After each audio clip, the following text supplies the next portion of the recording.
On the western coast of the continent of Nurequis, there is a volcano whose caldera is filled with steaming water that never seems to exhaust. This water flows up from the ocean through a wide underground tunnel carved over 1,000 years ago, well before the Empire, the last battle of Bronze Hollow Valley, or most of written history. In those days, the mountains of the West were ruled by a fierce cabal of mine owners and early merchants who commanded thousands of lives in their pursuit of profit with no care for the health of those in their employ. Legends tell of a great contract breaker, a folk hero named Nadarin Windsong, who with a proclamation struck down the people's writs of service and shredded them all with a single stroke of his legendary blade. Many societies have twisted this tale to teach all sorts of lessons.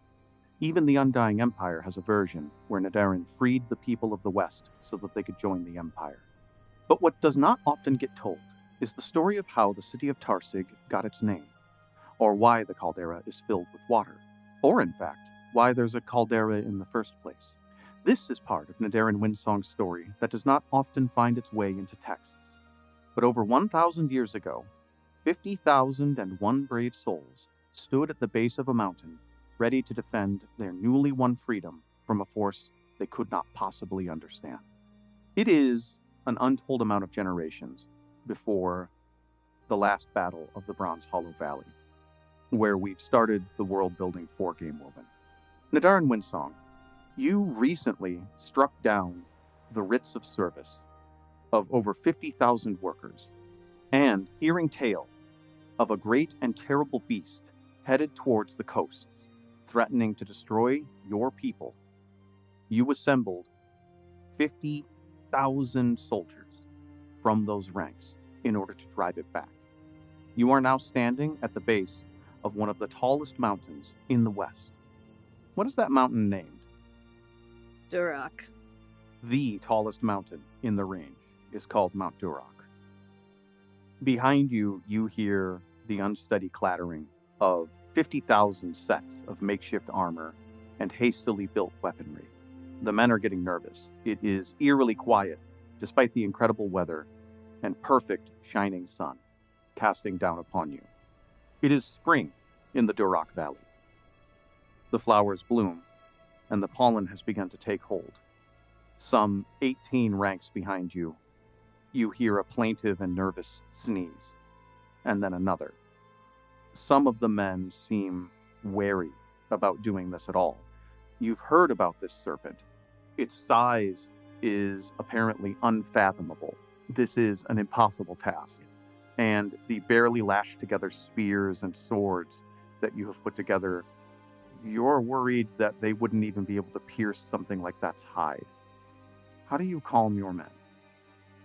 I think in the Durak Valley there is an old song about the rising and falling tides and the slow wearing away of the sands.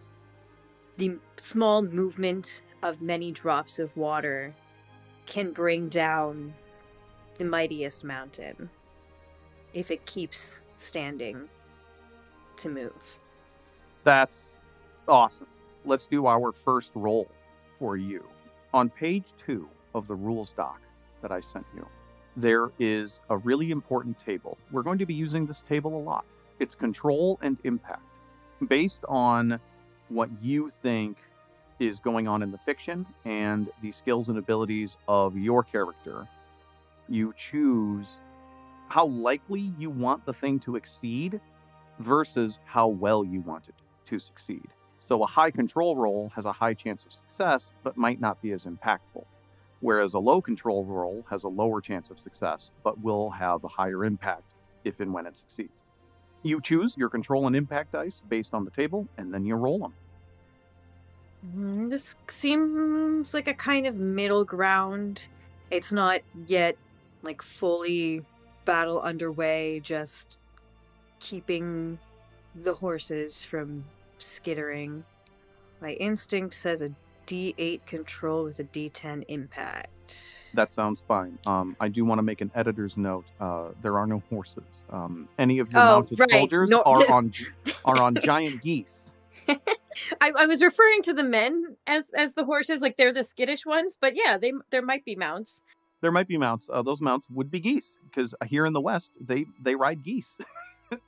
or swans. True, yes, geese and swans. There's not many though. No, Well, I got a 7 for control, but a 3 for impact. that's really good. Now, Nadarin is currently set at hero level, so you have 12 effort to work with. Whenever you like, you can spend effort to increase the outcome of a controller impact roll by 1.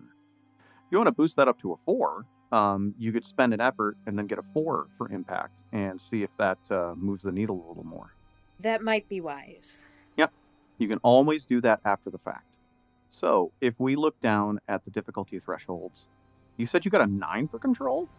7 7. on a 7 on a D8. Okay. I think that's sufficient. That looks about right. And then if we go up to a 4, oh, perfect. A 4, performing a song. You perform without mistakes but minimal flair. And I think actually the lack of flair here is to your benefit because you very simply begin the song. You know all the words, obviously. You probably know many folk songs from this area. And as you begin to sing, you hear another voice join in who also knows the words, and then another voice join in, nervous and plaintive at first, until finally 50,000 voices, all in cacophonous and horribly out of tune unison, begin to sing along. It is not boisterous. This is not a happy rendition by any means, but it brings tremendous comfort. As you sing, it starts by feeling almost like the harmony has taken over and begun to shake the earth, until you realize that it is actually the earth shaking, as you see rocks begin to tumble down the side of Mount Duroc. Something is happening within the mountain, something horrible. The earthquake gets worse and worse and worse, and you hear the shuffling of the armor behind you get more and more intense. Without looking back, it's hard to say if your men are standing firm, but there is definitely some motion going on behind you. It's up to you if you'd like to turn around or if you would like to continue facing the mountain. Nadarin would not turn around. At this point, it could be 50,000 protecting this place, or he could be standing there alone. He is standing firm. I kind of figured you'd go that route with Nadarin. This is mostly a moment to stop, hold blade, and stand straight. Describe to me the look of Nadarin's blade. Nadarin's blade looks less like a blade than it does. You would almost think it a long, thin leaf of grass if you didn't know better. Like, it doesn't look like it's been forged of metal, but it still looks very much on sight, like it will cut through you like the air. I'm imagining like one of those really long and very like hard leaves that like if you brush up against them, they actually will cut your skin. Yeah. It's similar to that, but I do think it has a sense of ethereal to it, because if you look at it, it almost looks like it's growing and moving in a breeze that isn't there, yet if you stare directly at it, it's straight. Like, it's just a thin point, sharpened blade that just kind of like wraps tendrils around the wrist. And Oh, okay, cool. So like you're holding onto the hilt, but then you've also got the but then the tendrils. hilt is holding on to you. Like, Yeah. Hell yeah. I love that. You draw the blade and stand with it out for quite a long time, watching as the earthquake gets more intense and as the landslide coming off of the side of the mountain gets worse and worse, until all at once there is a flash of light that consumes your eyes and the eyes of anyone who is still brave enough to stand behind you. When this flash of light dims, you are surrounded on all sides by a thick, heavy smoke of rock and a terrible noise like the screech of a wild animal if it was dropped an entire octave and could be heard around the world. It rattles your rib cage. It shakes the caps of your knees. You feel as if they're going to come apart from the intense vibration of this screech. And through the smoke, you see the silhouette of what appears to be a great serpent rising up from the mountain itself, its head cast skyward in this horrible bellow. And if you could hear your men over it, you would know that they have fled and that you are entirely alone. What do you do? And this has come up through the mountain. It literally burst out of the peak of Mount Duroc. And that's how the caldera is named. Hey! It's a good thing that I have a very visual mind, because it's just going to be like, yeah, lean into the anime of it all in your head. Oh, we're going hard. Yeah. Like, there was just a moment of silhouettes standing in this blast of rock dust. All of the men just holding arms in front of their eyes and then turning and fleeing. So it's just a little flick of the blade. Never breaking eye contact with where the Tarsig is, and starts running up. Hell yeah. Nadarin runs super fast. Nadarin is a folk hero. Nadarin is human beyond human. There's some of the leaping from large rock to large rock in the rock side. Oh, you even do the thing where there's like a really big one and it's mid-air, and you like leap off of the top of that one. Like, oh yeah, with a trail of dust behind you while you're like darting back and forth. It's incredible. Why don't we give this one a roll to see just how incredible it is? D6, D12? That's pretty cool. D6, D12 is generally considered a pretty cool combination. And it's not like I can only use them so many times.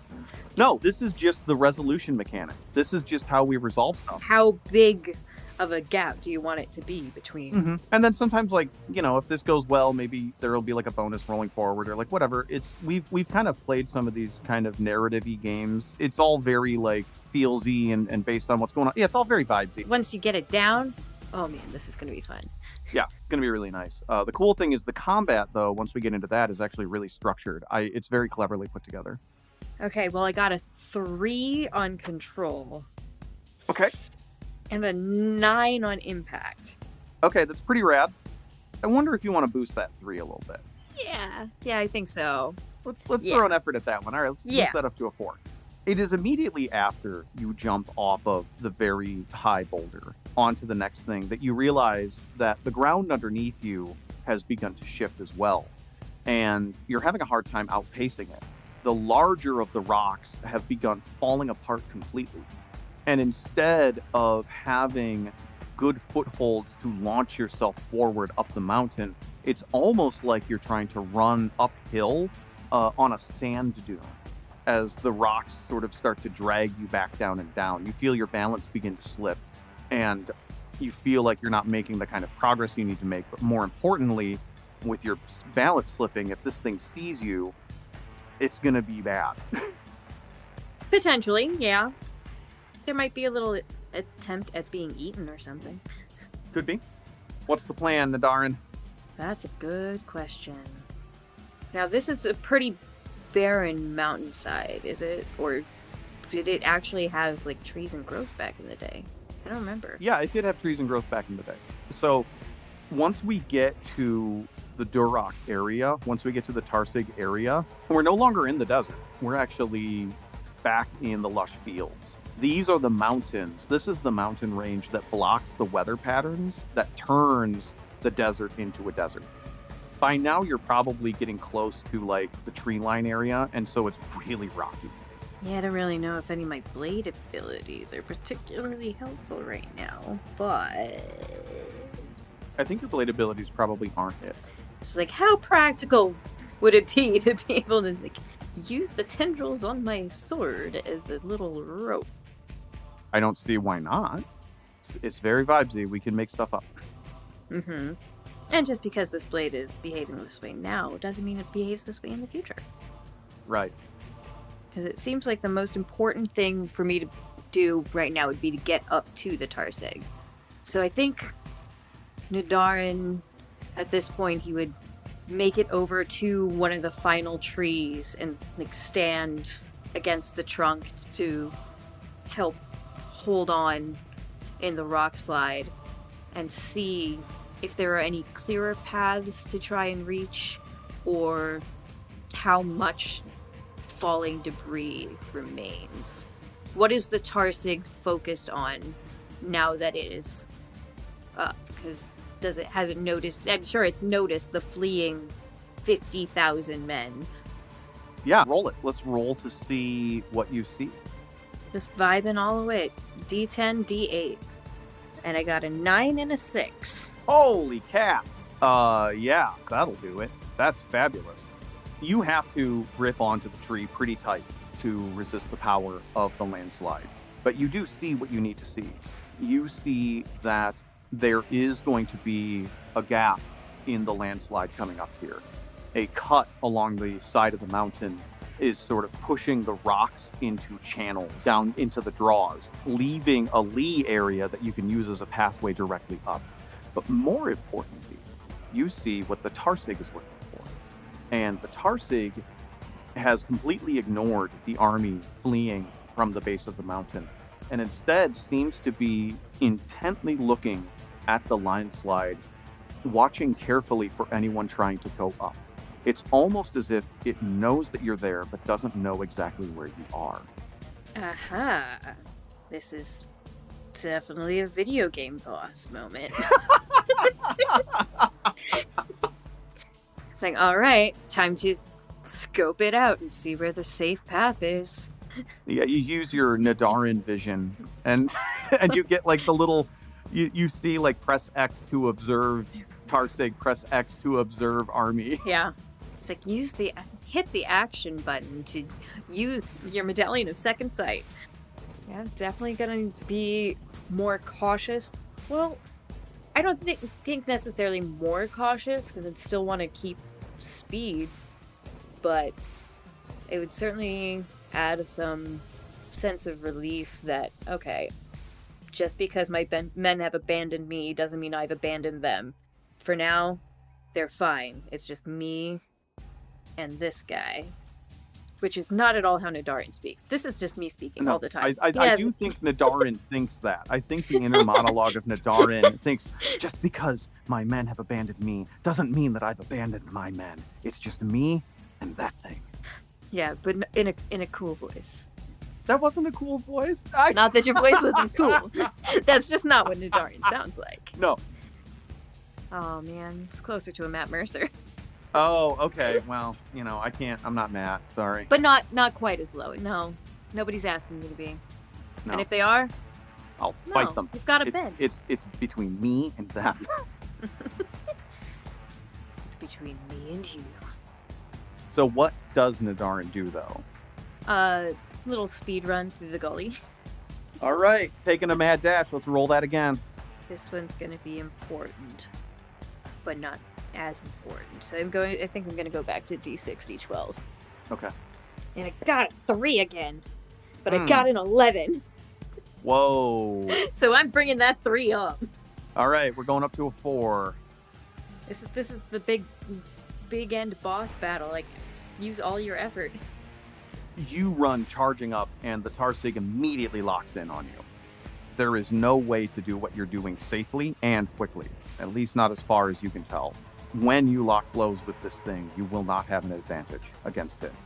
It bellows again in your direction, almost slowing your pursuit, but literally the speed of your movement and the sword in front of your face cuts the sound, parting the waves before you.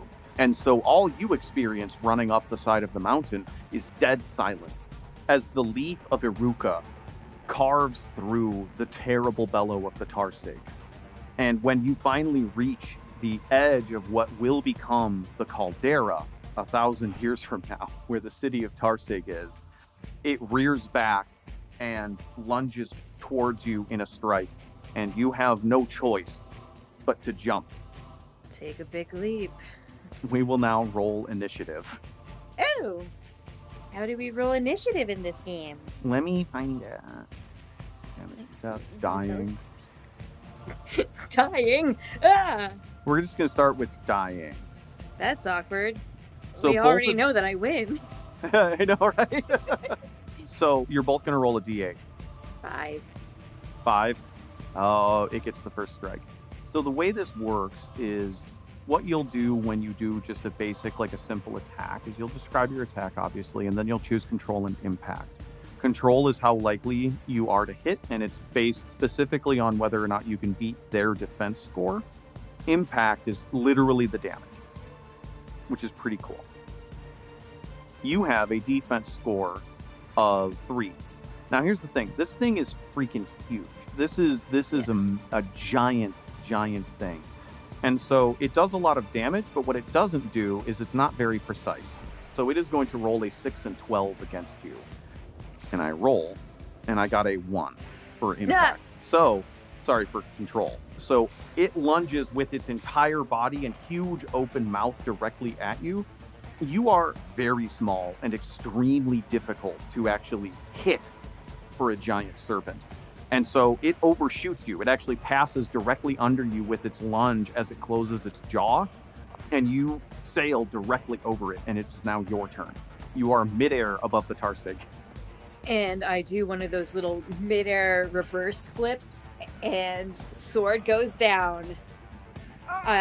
In one of my typical beautiful moves, I think, as I flip to reverse my direction that I'm facing, so that I'm now facing towards its head, I also flip the sword, so it's facing downward in my hand, and just ram it into its back and let its momentum carry it along. And then you got the hand on top of the pommel there. That whole stitch. Oh yeah, we know the drill. Yeah.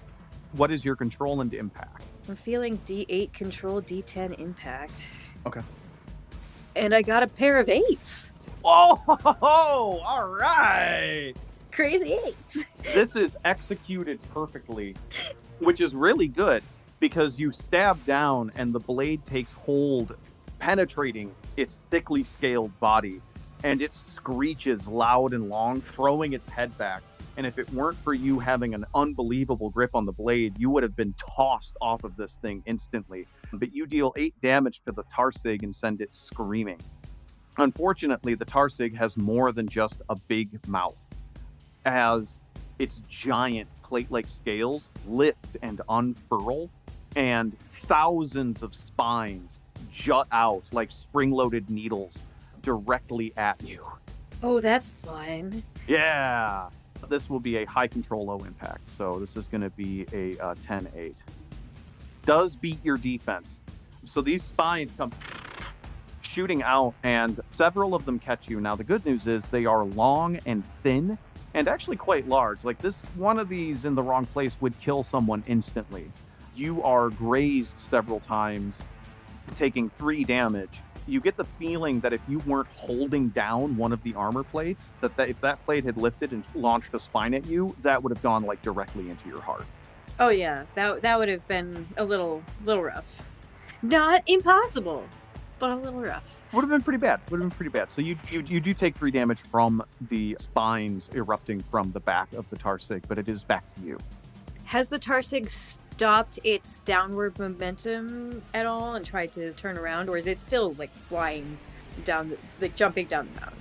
It's currently in the caldera, thrashing about, trying to get you off of it. It just got it stuck in a big old hole now. Yeah, pretty much. A hole that is rapidly filling with ocean water, by the way. Yeah, I think I'm going to go ahead and use Explosive Blade. Oh, that is your major power. Yes, it is. So, Explosive Blade. Spend 5. Plant your blade into any surface and deal damage over an area. Make 1 control roll against all creatures in range. Roll a number of impact die equal to your level, which is 5. The radius of the explosion is a number of feet equal to twice your refresh maximum. I have that number. One moment. Your refresh maximum is D12, so it's a 24-foot explosion. No, radius. 48-foot diameter explosion. The explosion occurs as soon as you step out of the explosion radius. So you get to choose control and impact on this. And then once you leave that area, it will blow up. And your blade is already planted in the surface of something. Yeah. Yeah, it is. Would I even have to pull it out and replant it, or just like push it in more? I mean, ultimately, it comes down to the control roll, right? Mm-hmm. So you choose your control, and then we just kind of figure it out from there. I mean, I would really like this to go well, and I will get to roll a number of impact dice, so even if one doesn't end up too well, the others might. Yeah, it's going to be 5D whatever impact you choose. This is a huge explosion. If I want to make sure that I have a good chance of this, that means choosing a lower die number, or You want higher control if you want to make absolute sure that this is going to go off. D12 and just roll a bunch of D6s. That is certainly a safe way to do it. But do I want to do safe? You still have 5 effort left over after you pop this thing. So like you could just plan to dump a ton of effort as well. Yeah. Is it kind of sad that I am leaning towards doing the D12 with the D6 just because I haven't rolled a bunch of D6 in so long? No, I don't think that's sad at all. I think that's a wonderful thing. I miss my sneak attack. Yeah, everyone wants a sneak attack. This is literally a sneak attack, but it's also a fireball. It's like a sneak attack and a fireball put together.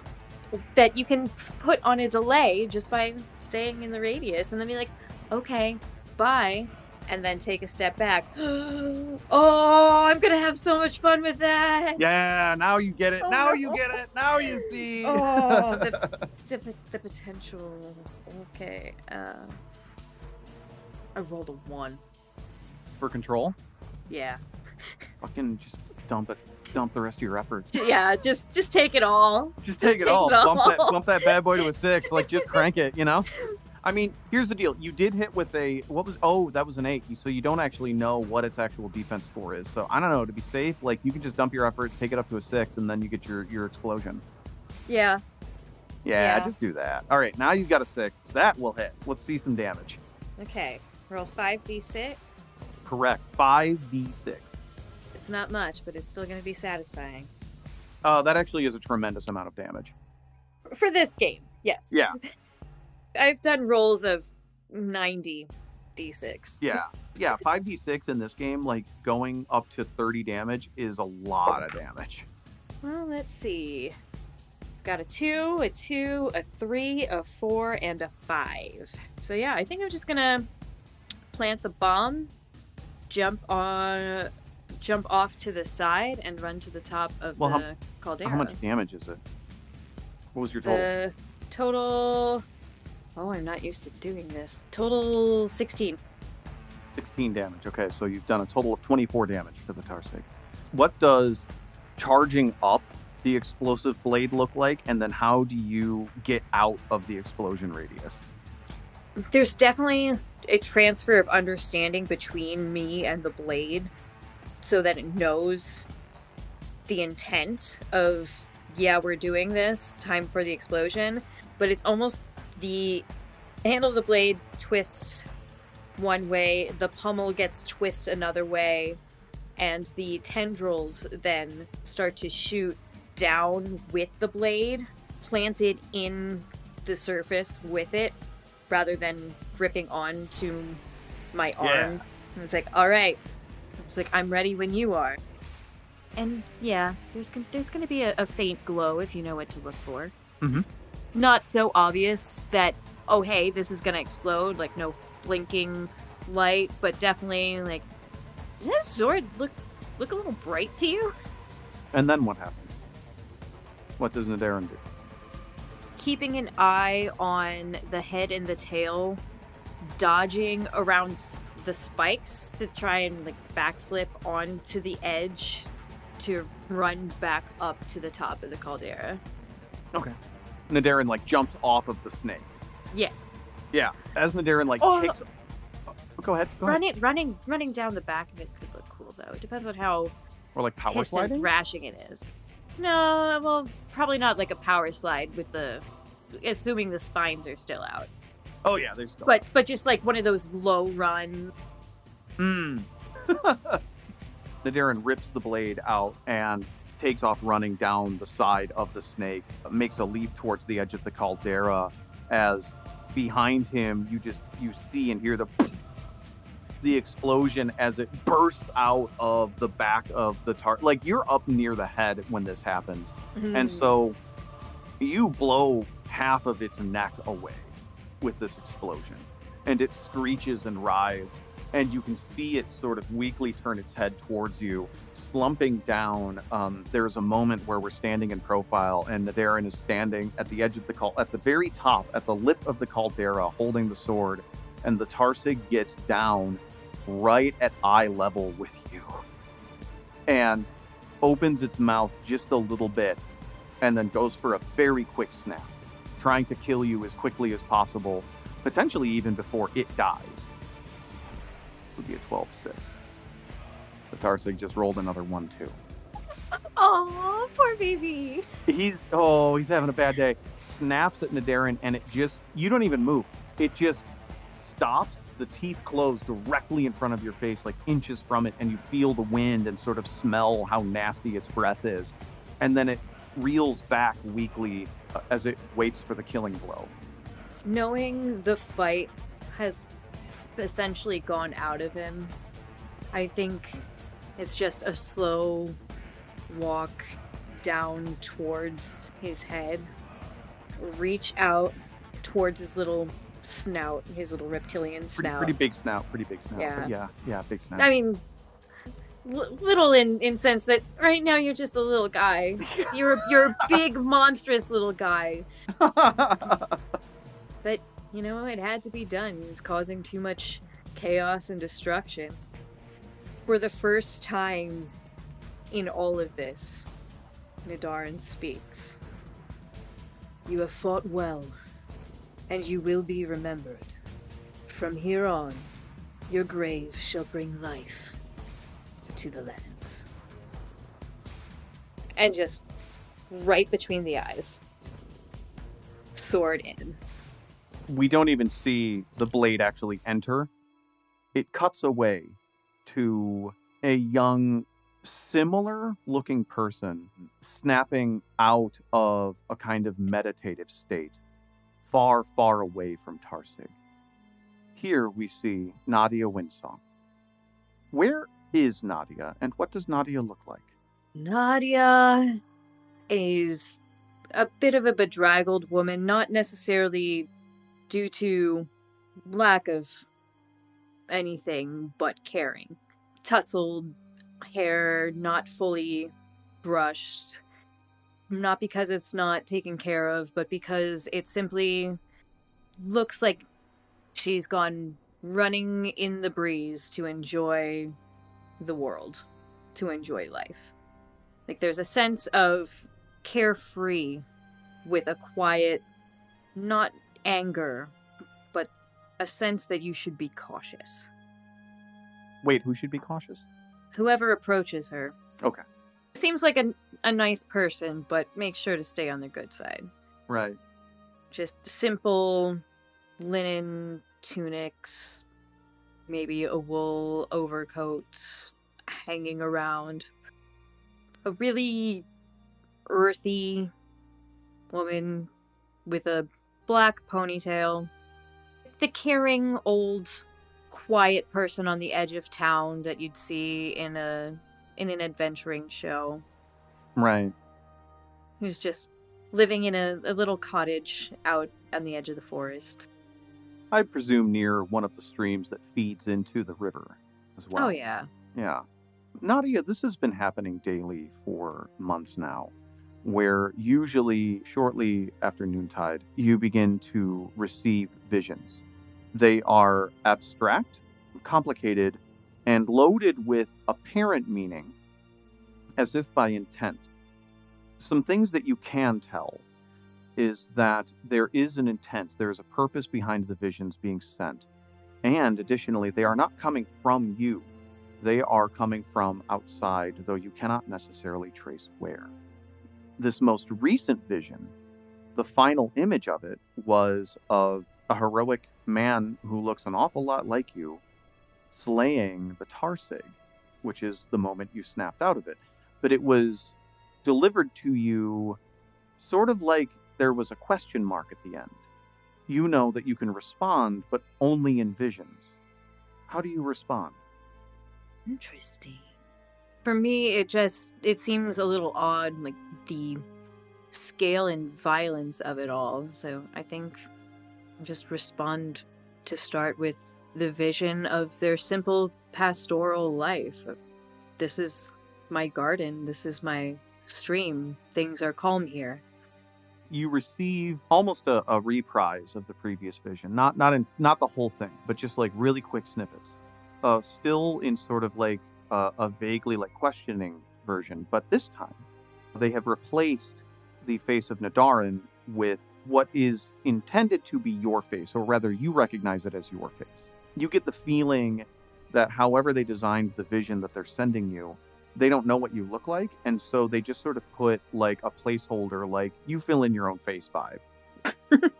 I can't actually see this in a dream, but I know who it's supposed to be. Exactly. It's very dreamlike, and so it has the identifier of this is my face, even if you can't actually see the face. Once again, it still feels it has an energy about it of inquiry. How can I ask it what it wants? Yeah, I don't think Nadia quite understands what they're asking, which makes sense because I don't quite understand what they're asking The response, I suppose, would just be like an image of their own face, like reflected in a pool in the stream. No, this is me. That's not me. The image sender sends you a contortion of the pool. Your face is not in it. Rather, this time, it is a very similar pool, but rather, in this case, the image of an ancient and powerful blade can be seen in the reflection of it. Something you can feel the power and presence of this blade. It is sent with a sensation of awe and reverence, as if the individual contacting you were trying to send you like an image of an object of religious significance to it. I don't think Nadia has recognized herself in Nidarin yet, but knows this blade somehow.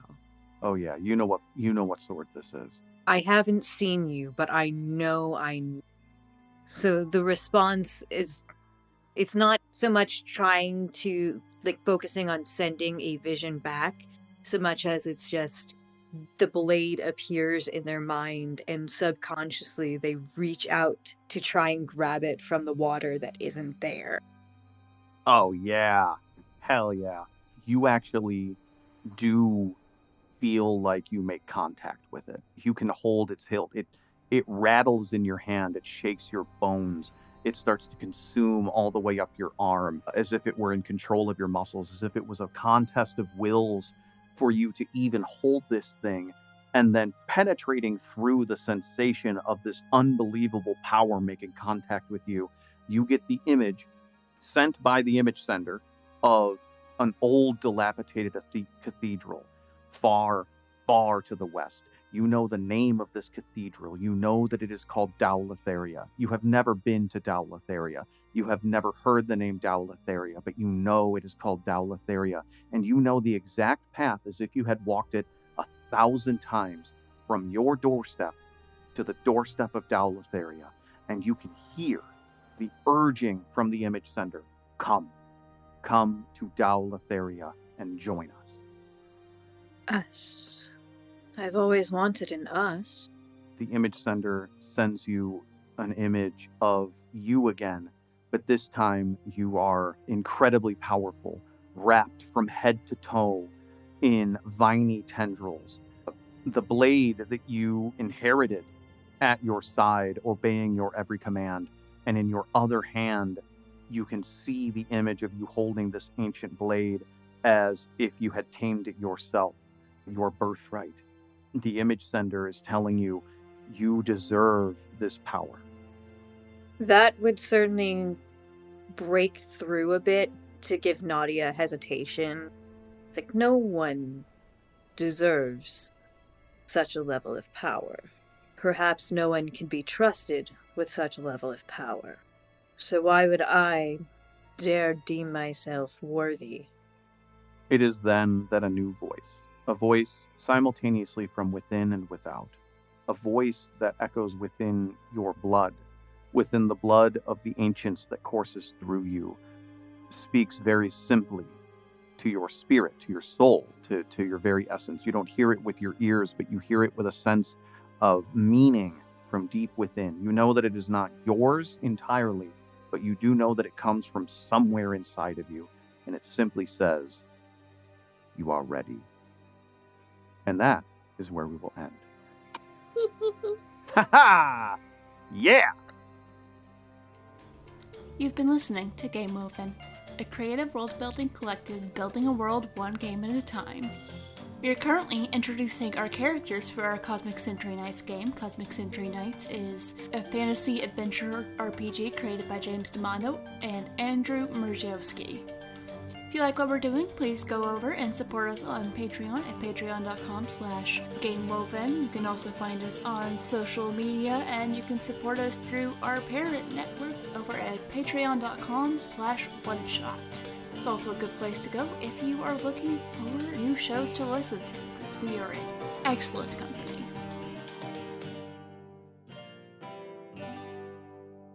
He's here. Here's here. Hello. Hi, Alistair. I have missed you.